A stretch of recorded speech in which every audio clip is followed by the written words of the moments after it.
always feel like somebody's watching me.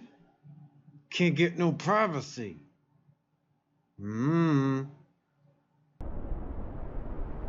Fancy intro music, yeah! Woo! Alright everybody, the very first rule of space pirating, and this is a must. You've gotta have space camo. Oh, come on. It's space camo.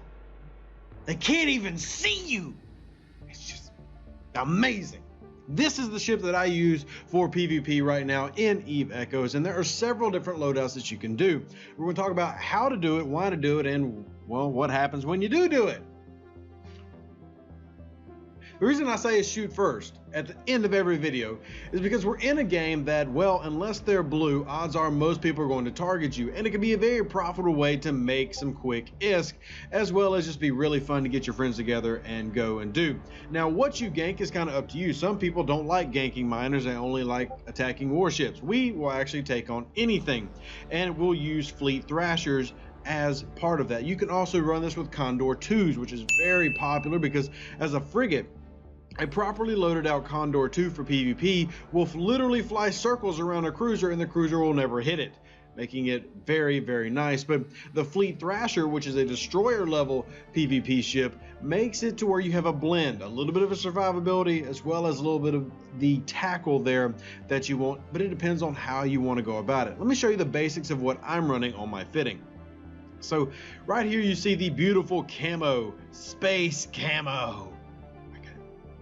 How to stop that, I'm sorry. When I'm running a micro warp drive down at the bottom, so this micro warp drive is going to give me, it's a scout micro warp drive, but this is helping me going to get on top of players faster.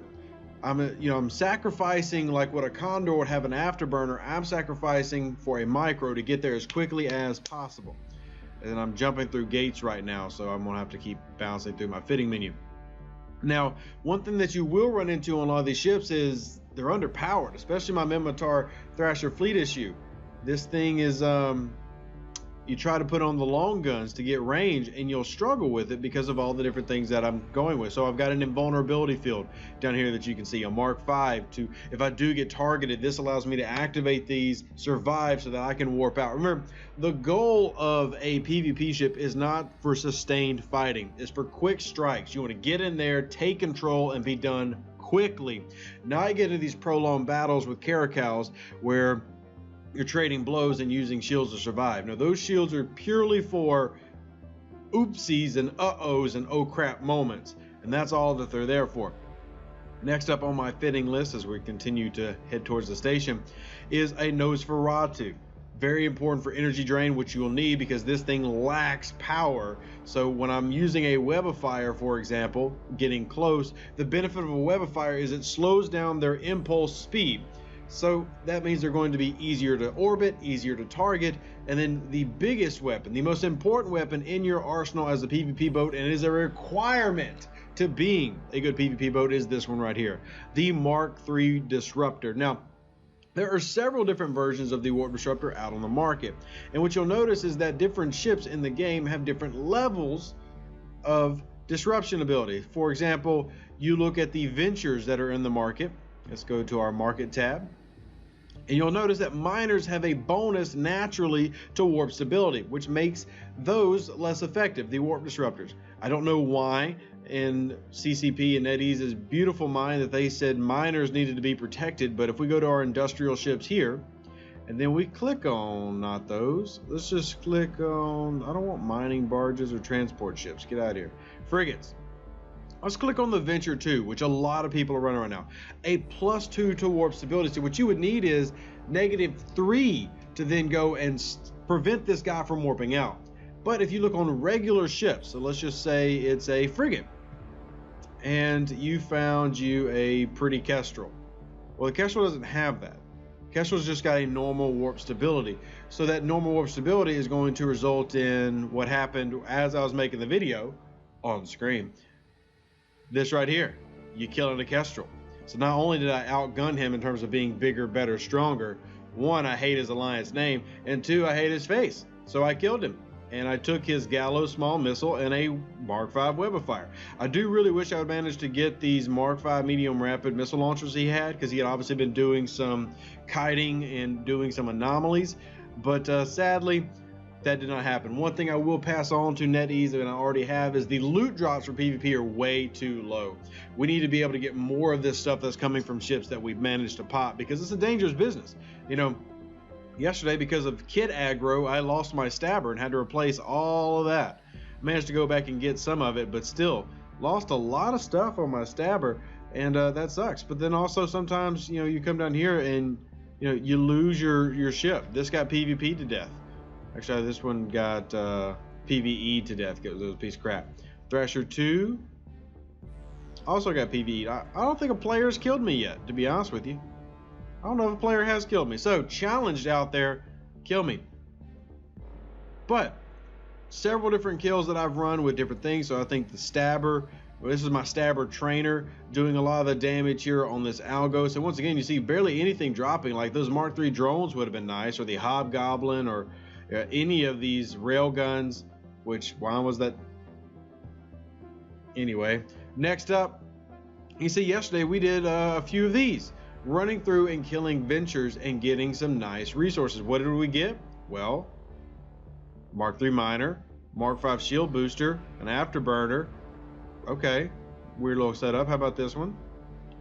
This one we got lots of this, the loot. This is handy because now we don't have to mine that dark ochre, we can take it from you, and that is very useful. Also, this one had an acolyte on board. Guess he was expecting a little bit of a fight. I don't know why. And then we had this one where small damaged ore hole. This is pretty awesome to get in PvP.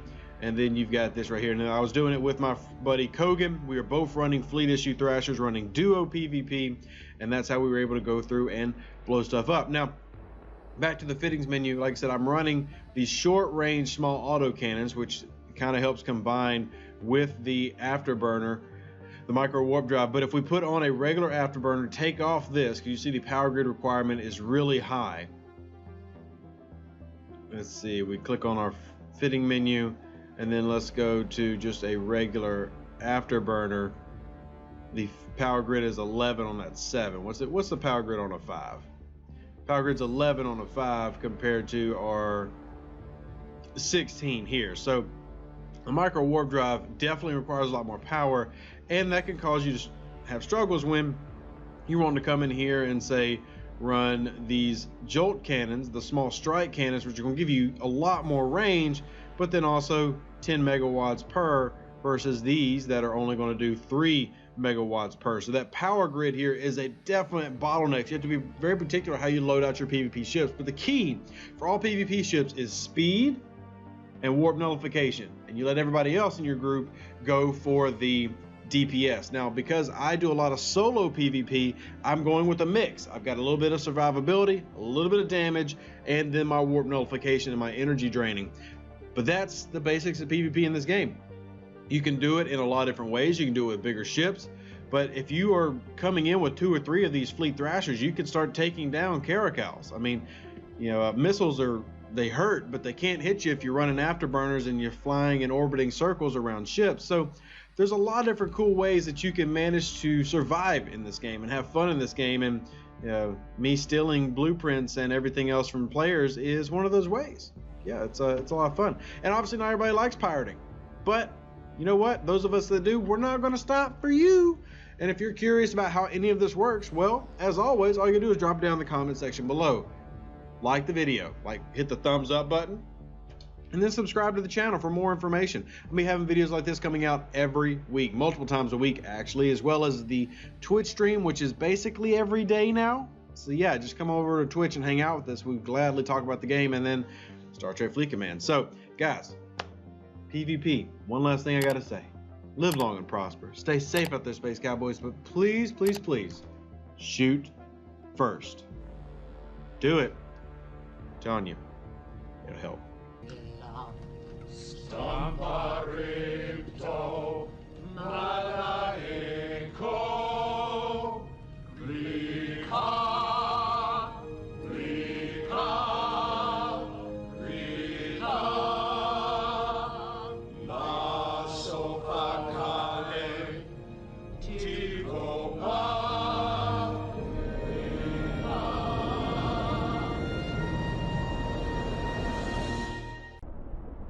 An even better outro than the intro. Yeah!